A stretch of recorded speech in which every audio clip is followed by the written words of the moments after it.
back to my channel! Ayan, sa ngayon ay out of dish muna tayo ulit guys.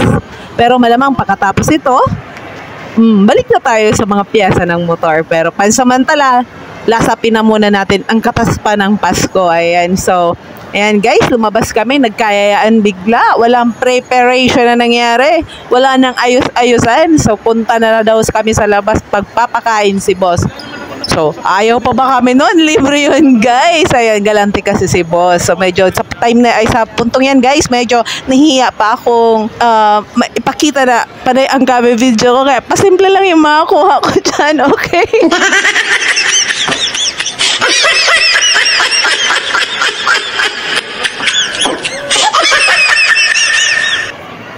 So, ayan nga po guys, pumasok na tayo sa Duki. Ayan, so Korean food sa mga karamihan ngayon dyan. Pero, Diyos mio, ang sasarap guys. So, eat all you can yan guys. So, palakihan ng dyan. Pabundatan, kumbaga, ayan. So, baka nasa sa inyo yan guys kung magpapatalo kayo sa presyo nila or tatapatan nyo para hindi kayo lugi. Ganon.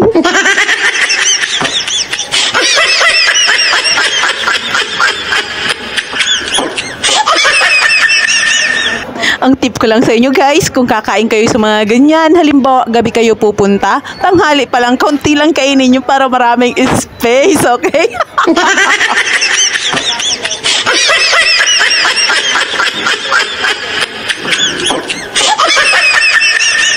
So ayan nga, pagkaubuan pa lang namin guys, inilagay na ni waiter yung only sabaw. So, nakahanda lang yung sabaw natin. So, isinalang nila yung dyan, sabaw natin. Tapos, yung mga gagamiting sauce, mga cream, barbecue sauce, yung mga ganon-ganon, kukuhanin na lang ninyo. Kayo na mamimili kung base sa inyong panlasa. So, ayan. So, ayan nga, kumuha na tayo ng mga lulutuin. Guys, mamili ka na lang kung gusto mo ba yung mga pagkain mabigat agad sa tiyan o yung medyo magagaan lang para makadami. Ayan.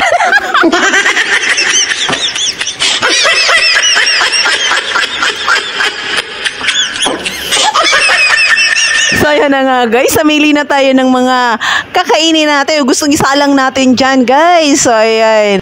Yan, kung gusto nyo ng mga noodles, kung gusto nyo ng mga meat o mga karne, pwede. Kung gusto nyo ng mga vegetables, andyan, bahala na kayo, mamili kayo. Lahat yan pwede sa inyo. Lahat only, pati juice only. Lahat na. Kahit ano dyan, pwede nyong kuhanin, okay? So, lahat yan po pwede nyong lantakan.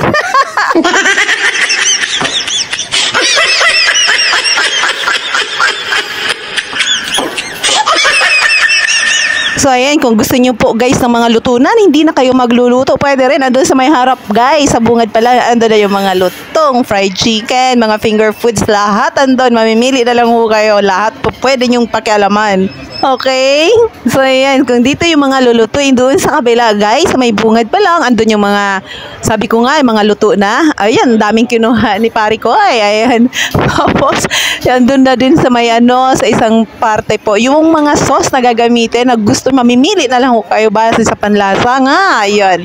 Tapos, sa kabila naman, andun yung mga drinks, at saka andun din yung mga rice, kung gusto nyo plain rice or fried rice, bahala kayo. Pero guys, yung fried rice nila, panalo. Talagang, kahit rice lang, wala nang ulam.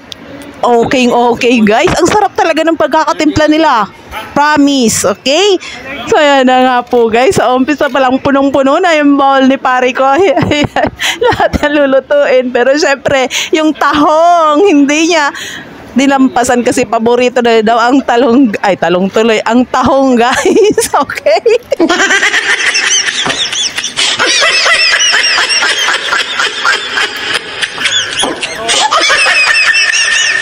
So, ayan, naispatan nga natin guys yung mga samyang. So, mamimili ka na lang po kung anong samyang level of spiciness ang gusto nyo guys. Kung gusto nyo yung medyo uusok-usok lang ng konti yung inyong pet, o yung hindi lang usok guys, kundi ito yung tipong magliliyab ang inyong mga pet sa sobrang anghang, pwede rin. Meron dyan guys. So, nasa inyo na lang, kanya-kanyang trip.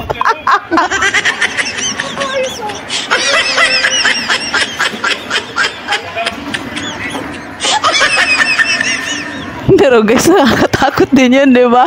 Kasi baka mamaya hindi lang lagablab ang mangyayari, kundi durugo pang inyong mga pet. Huwag naman ganon, di ba?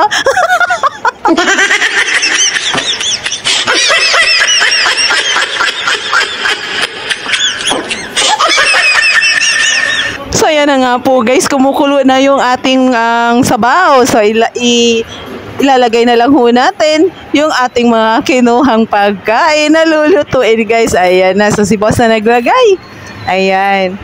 So, yan na, inilalagay na guys. Tapos, ilang minuto lang, titira na tayo. Okay? So, pagka ganyan guys, huwag nang arte-arte, huwag nang pakeme-keme. Opa kung opa. Okay?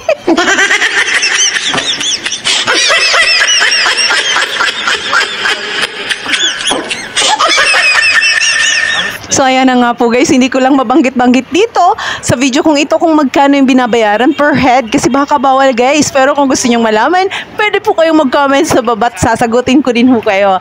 Basta, pagka ang bata po, kung may kasama kayong bata, 3 feet below, libre guys. Pero pagka 3 feet hanggang 4 feet, may bayad na po siyang halos kalahati ho yata.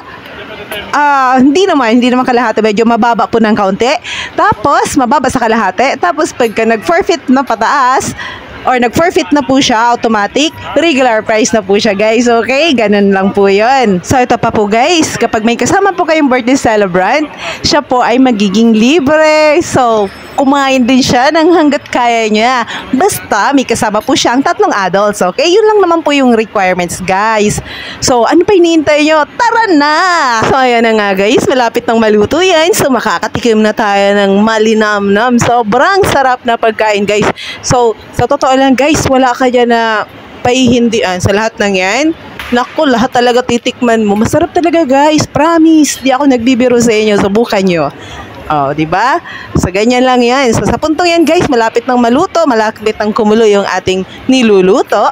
Kukuha muna tayo ng pagkain, guys. Kukuha muna tayo ng kanin. So, mamimili ka na lang kung alin doon sa gusto mo, sa plain rice or sa fried rice. Siya nga pala guys, marami din silang ingredients o pwede mong idagdag doon sa rice. Malimbawa, sa fried rice mo gusto mo ng corn or kung ano pa ng mga flakes, parami dyan guys. So, kalapit lang po din siya ng mga rice. So, pwede mo siyang idagdag po doon, okay? So, depende na lang po din sa trip nyo po yan guys. So, basta wala kayong ikakahiya dyan. So, lahat pwede nyong galawin, okay? So, ayan nga guys, kumuha na din ako ng aking fried rice. Ayan. So, gaya nakikita nyo, dinamihan ko yung corn kasi masarap. Sweet corn. Ayan. Hilig natin yan guys. Ayan na nga. So, tayo titira na. So, siya nga pala guys, pagkatapos yung kumain po, pwede din po, ay may libre din po silang ice cream. So, bawat isa mayroon po kayong, mamimili na lang kayo ng flavor ng ice cream. So, ayan nga guys, hindi ko na pinakita yung mga parte ng pagsusubo kasi nakakaya. Baka makita nyo, ang lalaki ng subo ni April.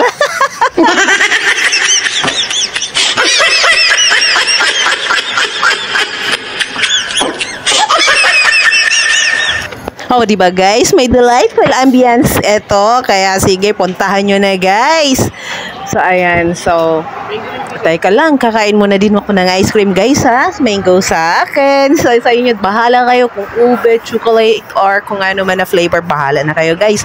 Siya nga pala, kung ilang bowls din kayo ng pagkain, ano, okay lang yun guys. Huwag kayong mahihiya. Kahit maka-4 kayong balik na punong-puno doon sa bowl nyo, okay lang yun guys. Okay?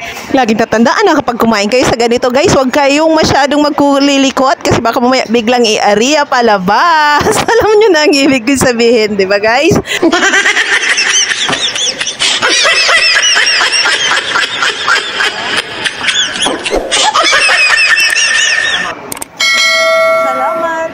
So, ayan na nga. Ako'y magpapaalam na at ako'y magpapasalamat sa pagkikinig at pagsubaybay sa aking mga videos. God bless!